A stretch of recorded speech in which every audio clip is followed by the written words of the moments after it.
when a government comes into office, it inherits a sacred trust. And its sacred trust is exactly the same as the sacred trust of the board of directors of a corporation. They inherit the good name of their company. A government inherits the good name of its country. And just like the brand image of a company, the good name of a nation is its most valuable asset. I'm sure you've all seen the ranking that Business Week publishes every year of the world's most valued brands. And they publish a ranking showing which ones are most valued. And they also do a financial calculation which approximately estimates the financial value of the good name, the goodwill inherent in the brand name. And there are some staggering figures there. And the first thing you notice is that most companies' brand names are worth far more than the company itself. It outweighs the tangible assets of the corporation by factors of hundreds, even thousands. The good name is worth more than everything else, because what it means is that we're moving from the old-fashioned, hard economy, where only the countries that have big armies and big economies and big populations and big land areas can compete. And all the rest have lost before they even started. And we're moving into a world order where, just like the free marketplace of products and services, a smaller place can compete on other values. It can find a niche. It can do well. It can have cultural power. It can have historical power. It can have people power. And I guess that's what we're talking about today.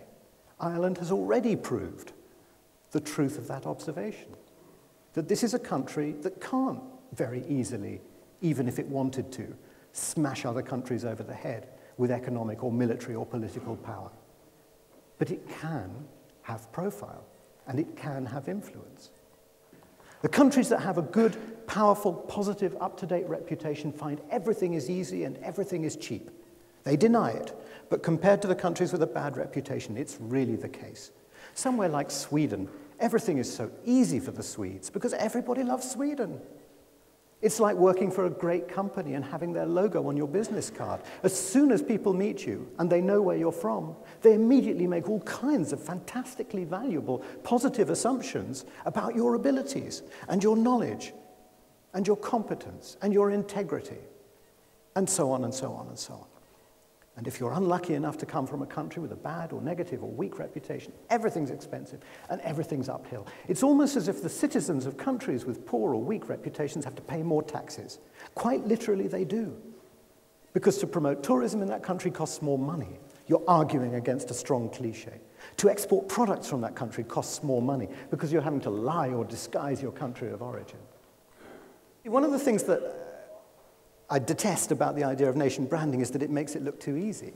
Because what you're dealing with here is you're dealing with constructs that are vast and unmovable.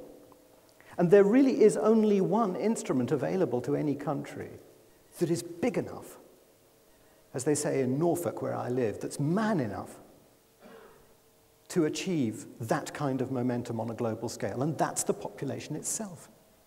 It's those ambassadors.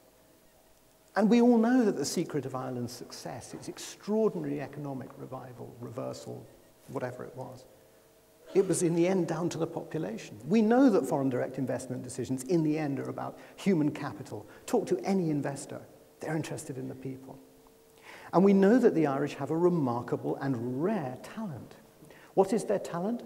Well, it's rather the same as the talent that the Italians have got. Italy scores very, very high in my index, despite the fact that it does almost nothing right. Okay, it has the advantage of an enormous amount of very picturesque landscape and culture and fashion and all wonderful, wonderful stuff.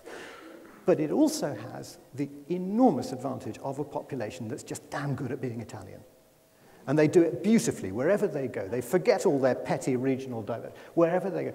My wife is Italian, and she speaks English perfectly well. Okay, we've been married for 18 years. I used to be an English teacher. You can believe me that by now she speaks English well and with a good accent. But I've noticed that whenever we go out, she's speaking to somebody she doesn't know, she puts on this Italian accent.